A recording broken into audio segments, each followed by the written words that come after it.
প্রিয় দর্শক, আমি এবং রাকিব মিলে এই মুহূর্তে সুখ সাগরে সুখ উপভোগ করছি। আপনারাও সকলে আমন্ত্রিত এই সুখ উপভোগ করার জন্য। এটার ভিতরে কি আছে, বিভিন্ন জায়গার যে বৃষ্টির পানিগুলো এই সুখ সাগরে প্রবেশ করার জন্য এই গেটটি মূলত করা হয়েছে। এবং আসসালামু আলাইকুম প্রিয় দর্শক, সুখ সাগর ইকো পার্ক থেকে শুভেচ্ছা জানাচ্ছি। আমি সাইফুল ইসলাম সৌরভ। এখন আমি সুখ সাগরের ভিতরে প্রবেশ করব এবং দেখব এই সুখ সাগরে কী কী আছে। প্রিয় দর্শক, সুখ সাগর ইকো পার্কের গেটের পরেই রয়েছে দিনাজপুর সুখ সাগরের ম্যাপ। দেখুন, এখানকার যে জেলা প্রশাসন আছেন তারা সুন্দরভাবে একটি সে ম্যাপটি সামনে দিয়ে রেখেছেন। আর 1971 সালে 13 এপ্রিল মঙ্গলবার যে গণহত্যা করা হয়েছিল তার একটি বিস্তারিত দেয়া আছে এখানে। তো প্রিয় দর্শক, আসলে হাঁটতে হাঁটতে চলে আসলাম সেই সুখ সাগর ইকো পার্কে। এই যে দেখুন, এখানেই রয়েছে সেই সুখ সাগর। সামনের দিকে যাব, ঘুরে ঘুরে দেখব এই সুখ সাগরে কি রয়েছে। প্রিয় দর্শক দেখুন, সুখ সাগরের পাশেই রয়েছে একটি টিলা, আর টিলার উপরে রয়েছে রেস্ট হাউস, যার নাম দেওয়া হয়েছে সুখ সাগর 1।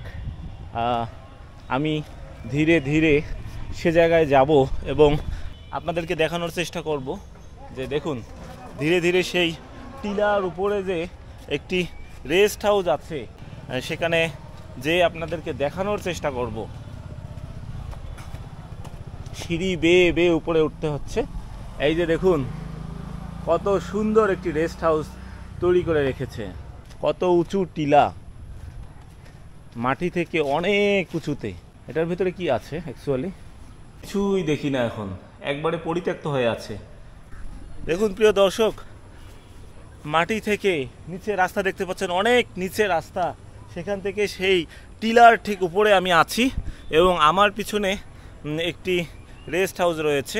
এখানে আসলে সুন্দর একটা পরিবেশে থাকার ব্যবস্থা আছে।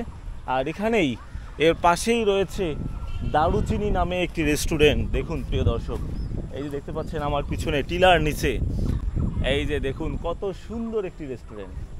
একেবারে প্রাকৃতিক পরিবেশে আপনারা এখানে এসে ভুরিভোজ করতে পারেন। প্রিয় দর্শক, আমি এবং রাকিব মিলে এই মুহূর্তে সুখ সাগরে সুখ উপভোগ করছি। আহা, কত সুন্দর বাতাস, ঝিরি ঝিরি বাতাস বইছে, সুখ অনুভব হচ্ছে। আহা, কত শান্তি, কত সুখ। আপনারাও সকলে আমন্ত্রিত এই সুখ উপভোগ করার জন্য। দেখুন প্রিয় দর্শক, সুখ সাগরে প্রবেশ করে প্রথমে যেই সুখ সাগরের যে একটি রেস্ট হাউস আছে, এটার প্রথম ব্রিজ এটি। নিচে পানি আছে আর উপরে সুন্দর ব্রিজ। এখানে বিভিন্ন দর্শনার্থীরা এসে সুন্দর সুন্দর তাদের চাঁদের মতো মুখখানার ছবি তোলে। সেই রকম একজন দর্শনার্থীর দেখা আমি পেয়ে গেলাম।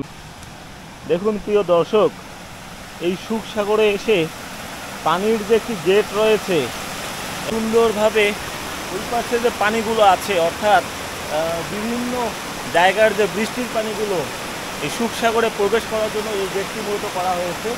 এবং কোনো ধরনের যাতে ময়লা না ঢুকে এই সুখ সাগরের ভিতরে, সেই কারণেই প্রোটেকশন দেওয়া হয়েছে। দেখুন কত সুন্দরভাবে পানি প্রবেশ করছে। আহা, দেখে একেবারে এত ভালো লাগছে, এত ভালো লাগছে যে বলে বোঝানো যাবে না। সেই সাথে এখানে আছে একটি নৌকা। এই যে দেখুন, এখানে একটি সুন্দর নৌকা রয়েছে এই সুখ সাগরে ভ্রমণ করার জন্য। যদি কোনো দর্শনার্থী এসে এখানে ভ্রমণ করতে চান, তাহলে এই নৌকায় বসে বসে এই সুখ সাগর ঘুরে ভ্রমণ করতে পারবেন। প্রিয় দর্শক, প্রথমে আমি যে টিলাটি দেখেছি সেটি ছিল প্রথম টিলা। এরপরে আরেকটি টিলার মধ্যে আমি এসেছি। এখানে বাচ্চাদের জন্য বিভিন্ন ধরনের রাইড আছে, সেটা সম্পূর্ণই ফ্রি। এই যে দেখুন, দোলনা আছে এখানে। এখানে মূলত আরেকটি যে রেস্ট রুম সেটি রয়েছে। তো প্রিয় দর্শক, ঘুরতে ঘুরতে একেবারেই ক্লান্ত হয়ে পড়েছি আমরা দুইজন।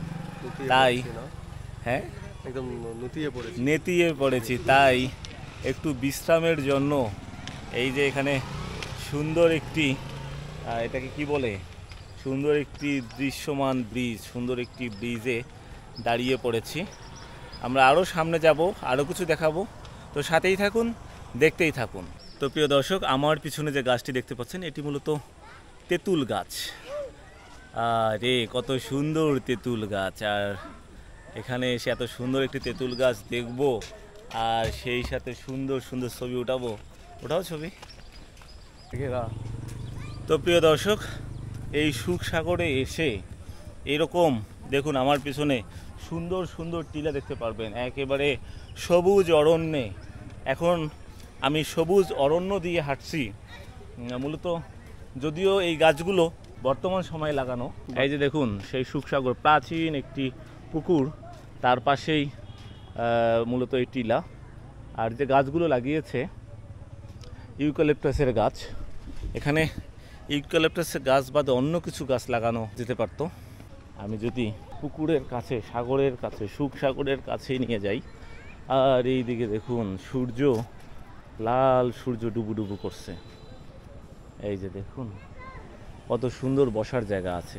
তো প্রিয় দর্শক, ঘুরে ঘুরে দেখলাম সুখসাগর, কেমন হয়েছে কমেন্ট করে জানাতে ভুলবেন না। আজ এ পর্যন্তই, আগামীতে আবারও দেখা হবে নতুন কোনো লোকেশনে, নতুন কোনো ভিডিও নিয়ে। সে পর্যন্ত সবাই ভালো থাকবেন, সুস্থ থাকবেন। আল্লাহ হাফেজ।